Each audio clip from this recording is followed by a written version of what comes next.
4 बजे 40 ब्रेकिंग में आज की पहली ब्रेकिंग न्यूज। मंगोलपुरी में बुलडोजर से एमसीडी का एक्शन देखने को मिला। दिल्ली में आज 2 जगहों पर बुलडोजर से कार्रवाई की गई। न्यू फ्रेंड्स कॉलोनी मंगोलपुरी में एमसीडी ने अवैध निर्माण गिराया। मंगोलपुरी के वाई ब्लॉक में बुलडोजर से एक्शन लिया गया।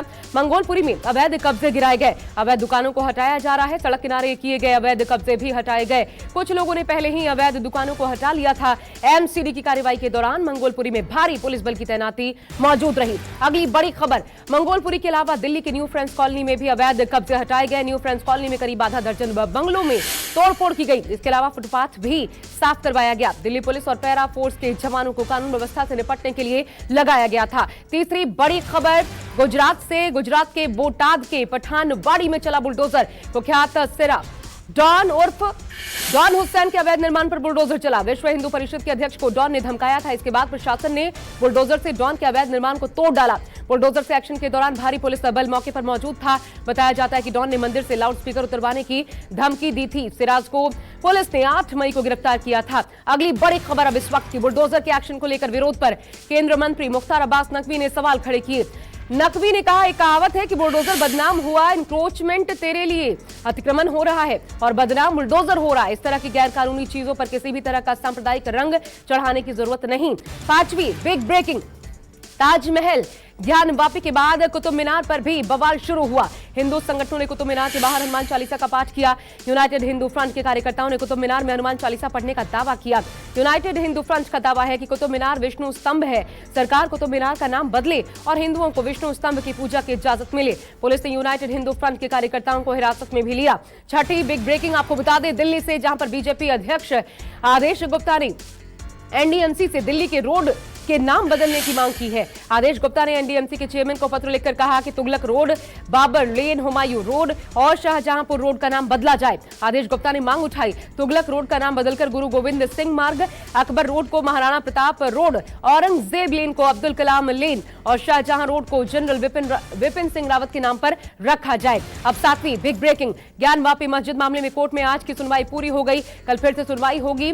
वाराणसी जिला अदालत में सुनवाई की जा रही है। ज्ञान वापी मस्जिद में सर्वे को लेकर कोर्ट कमिश्नर पर सवाल उठाने वाली अर्जी पर सुनवाई हो रही है। आज सुनवाई पूरी होने के बाद कल एक बार फिर सभी पक्षों का तर्क कोर्ट जानेगी। 8वीं बिग ब्रेकिंग, अब ताजमहल के 22 कमरे खोलने की मांग वाली याचिका पर सुनवाई टल गई। इलाहाबाद हाईकोर्ट की लखनऊ बेंच में हो रही थी सुनवाई। याचिका में ताजमहल के बंद कमरों की वीडियोग्राफी करवाने की मांग थी। साथ ही कमेटी बनाकर बंद कमरों में देवी देवताओं से जुड़े साक्ष्य तलाशे जाने की भी बात कही गई थी। कई दशकों से तहखाने में बंद 22 दरवाजों को खोलने की मांग हो रही है। ताजमहल के बंद कमरों में मंदिर होने के सबूत का दावा भी किया गया है।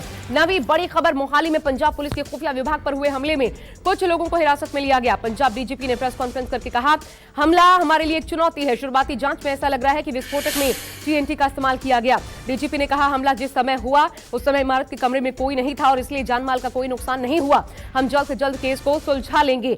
10वीं बड़ी खबर, इंटेलिजेंस एजेंसी के दफ्तर के आसपास के सीसीटीवी फुटेज तमाम खंगालने में पुलिस जुटी है। चश्मदीदों का भी बयान दर्ज करवाया जा रहा है। सूत्रों के मुताबिक शुरुआती जांच में पता चला है सफेद रंग की स्विफ्ट कार से आए थे संदिग्ध और फिर उन्हीं 2 लोगों ने आरपीजी फायर किया। सूत्रों की माने तो 3 मोबाइल टावर्स और करीब 7000 फोन को डंप खंगाला जा रहा है। अगली बिग ब्रेकिंग, पंजाब के इंटेलिजेंस ऑफिस में हुए धमाके के बाद हाई अलर्ट जारी। धमाके की जांच में एनआईए की टीम भी जुटी है। बीती देर शाम 7:45 बजे पंजाब पुलिस के मोहाली इंटेलिजेंस ऑफिस में रॉकेट हमला किया गया। मोहाली पुलिस और इंटेलिजेंस एजेंसियों ने माना कि हमला रॉकेट से किया गया और धमाके के बाद तेज आवाज आई। मौके पर फॉरेंसिक टीम से धमाके के सबूत भी जुटाने का काम शुरू हो गया। टेरर एंगल से मामले की जांच भी जारी है। अब आपको बताते हैं 12वीं बड़ी खबर, धमाके के बाद सीएम भगवंत मान ने उच्च स्तरीय बैठक का बुलाई। बैठक में डीजीपी सहित सभी पुलिस अधिकारी तलब किए गए। बैठक के बाद पंजाब के सीएम भगवंत मान ने कहा, आतंकी मंसूबे कामयाब नहीं होंगे, शाम तक पूरे धमाके का खुलासा हो जाएगा। सीएम भगवंत मान ने कहा, धमाके को लेकर कुछ लोगों की गिरफ्तारी की गई है। 13वीं बड़ी खबर, अब मोहाली धमाके को सीएम केजरीवाल ने कायराना हरकत करार दिया।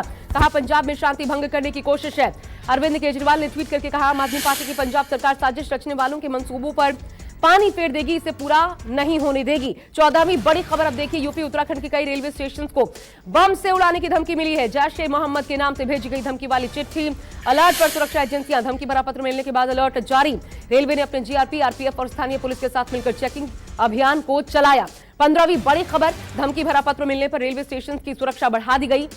मुरादाबाद में जीआरपी, आरपीएफ और डॉग स्क्वाड की टीम ने स्टेशन पर सघन चेकिंग अभियान चलाया। हरिद्वार में पुलिस, जीआरपी और आरपीएफ ने स्टेशन पर सघन चेकिंग अभियान चलाया। लोगों से भी पूछताछ की गई। 16 में बड़ी खबर, नागपुर रेलवे स्टेशन पर संदिग्ध बैग बरामद हुआ। विस्फोटक सामग्री वाले 54 डेटोनेटर्स बरामद। आरपीएफ और बीडीडीएस की टीम मामले की छानबीन में जुटी है। अधिकारी ने कहा, बैग रखने वाले व्यक्ति की पहचान के लिए पुलिस सीसीटीवी फुटेज को खंगाल रही है। 17वीं बड़ी खबर अब असम से। असम दौरे पर दरअसल अमित शाह पहुंचे हुए। उन्होंने बड़ा ऐलान किया, कहा सरकार जल्द असम के सभी क्षेत्रों से आफस्पा हटाने के लिए प्रतिबद्ध है।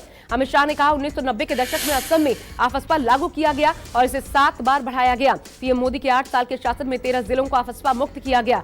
असम में मुख्यमंत्री हिमंता बिस्वा शर्मा की सरकार के 1 साल पूरा होने पर गृहमंत्री अमित शाह ने गुवाहाटी में एक रैली को संबोधित किया। संबोधन में पहले अमित शाह ने असम पुलिस को प्रेसिडेंट कलर अवार्ड भी दिया। अब आपको बताते हैं अगली बिग ब्रेकिंग 18वीं आपकी स्क्रीन पर। गुजरात विधानसभा चुनाव से पहले दाहोद में मोदी सरकार के खिलाफ जमकर गरजे राहुल गांधी। कहा, आज 2 हिंदुस्तान बन रहे हैं, एक अमीरों का जिसमें बड़े लोग हैं, अरबपति हैं, जिनके पास सत्ता है, धन है, अहंकार है, और दूसरा हिंदुस्तान भारत की आम जनता का हिंदुस्तान। पहले गुजरात में टेस्ट किया गया, फिर पूरे देश में इसे लागू कर दिया गया। कांग्रेस को सिर्फ एक ही हिंदुस्तान चाहिए जिसमें सबका आदर हो, सबको मौका मिले, सबको शिक्षा मिले, सबको अस्पताल स्वास्थ्य मुहैया हो पाए। 19वीं बड़ी खबर, बिना ओबीसी आरक्षण के ही होंगे मध्य प्रदेश पंचायत चुनाव। सुप्रीम कोर्ट ने मध्य प्रदेश में पंचायत और शहरी निकाय चुनाव तुरंत करवाने का आदेश दिया। सुप्रीम कोर्ट ने कहा, जिन निकायों के चुनाव लंबित हैं, चुनाव आयोग 2 हफ्ते में उनके चुनाव की अधिसूचना जारी करे। सुप्रीम कोर्ट ने सुनवाई के दौरान कहा, ओबीसी आरक्षण के लिए तय शर्तों को पूरा किए बिना आरक्षण नहीं मिल सकता। अब आपको बताते हैं 20वीं बड़ी खबर सुप्रीम कोर्ट से, जहां पर एमपी में बिना ओबीसी आरक्षण के निकाय चुनाव के आदेश पर कमलनाथ ने शिवराज सरकार पर जमकर हमला बोला। ट्वीट करके कमलनाथ ने कहा, शिवराज सरकार शुरू से नहीं चाहती थी कि ओबीसी वर्ग को किसी भी आरक्षण का लाभ मिल पाए, कभी भी मिले। इसको लेकर तमाम हथकंडे और तमाम साजिशें रची जा रही थी। हम ओबीसी वर्ग के साथ हैं, हम चुप नहीं बैठेंगे। इसको लेकर हम सड़क से लेकर सदन तक लड़ाई लड़ेंगे। 21वीं बड़ी खबर मुंबई से, जहां पर खुलेगा यूपी सरकार का दफ्तर। सीएम योगी आदित्यनाथ ने यूपी के मुंबईकरों के लिए बड़ा फैसला किया। मुंबई में नौकरी, व्यवसाय और कामगारों के सहूलियत और उनके हितों की रक्षा के लिए यूपी का दफ्तर बनाया जाएगा। आपदा की स्थिति में यूपी के लोग ले सकेंगे मदद।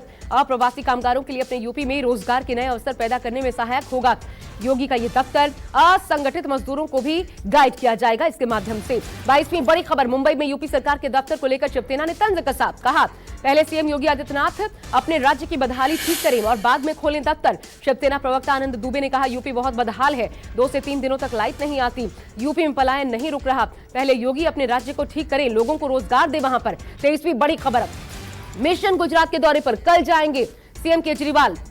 राजकोट के शास्त्री मैदान में भरेंगे चुनावी हुंकार।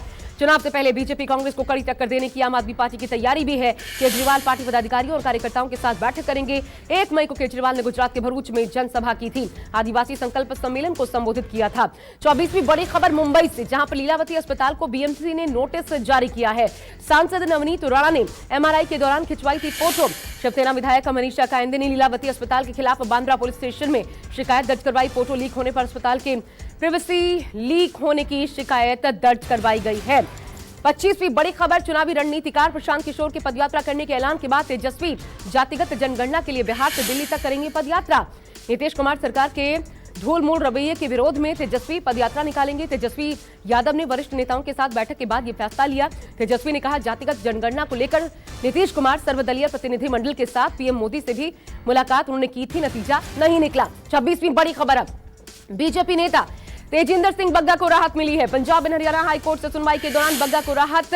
हाईकोर्ट ने तेजिंदर बग्गा की गिरफ्तारी मामले की सुनवाई करते हुए 5 जुलाई तक गिरफ्तारी पर रोक लगा दी। पंजाब सरकार ने कोर्ट से सीसीटीवी फुटेज को प्रिजर्व करने की मांग की, तो हरियाणा सरकार ने पीपली थाने की सीसीटीवी फुटेज कोर्ट को सौंप दी। मामले की अब अगली सुनवाई 5 जुलाई को होगी।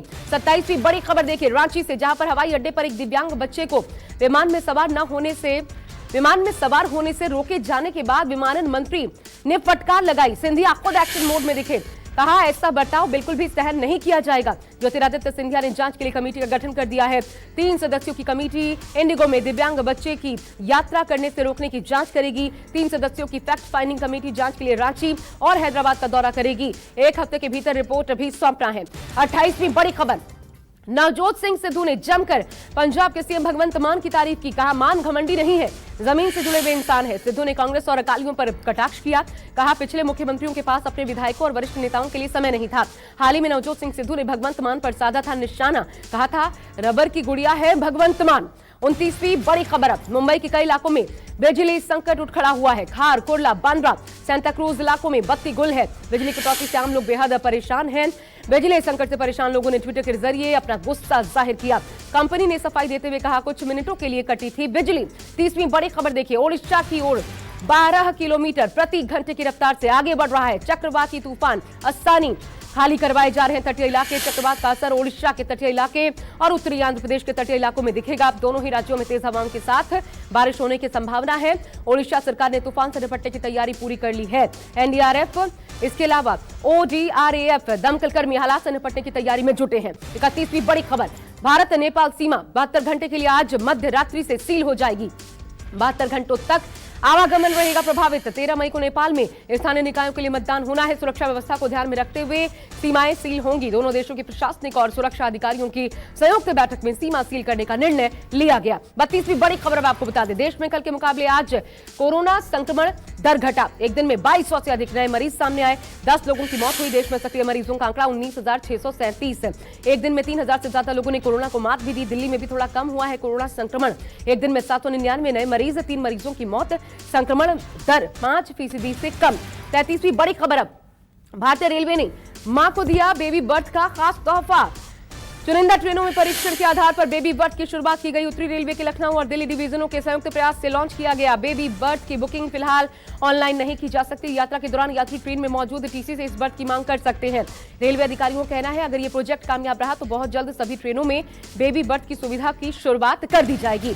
अब अगली बड़ी खबर, दिल्ली के सुभाष नगर इलाके में कार पर फायरिंग के मामले पर खुलासा हुआ है। पुलिस ने एक आरोपी को डाबड़ी इलाके से गिरफ्तार किया। सीसीटीवी फुटेज की मदद से आरोपी की गिरफ्तारी की गई। पुलिस के मुताबिक जेल में बंद गैंगस्टर ने पुरानी रंजिश को लेकर दोनों भाइयों की हत्या की साजिश रची थी।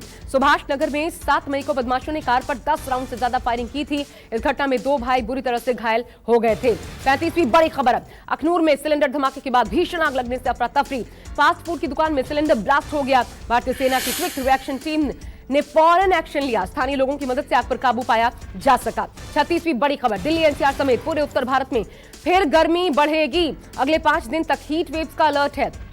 तापमान 45 डिग्री तक पहुंचने के आसार है। यूपी में फिलहाल गर्मी से राहत नहीं मिलेगी। मौसम विभाग ने आज से लू चलने का अलर्ट जारी किया है। इधर राजस्थान में 12 मई तक भीषण लू का दौर जारी रहेगा। तापमान 44 डिग्री तक पहुंचने की आशंका यहां भी है।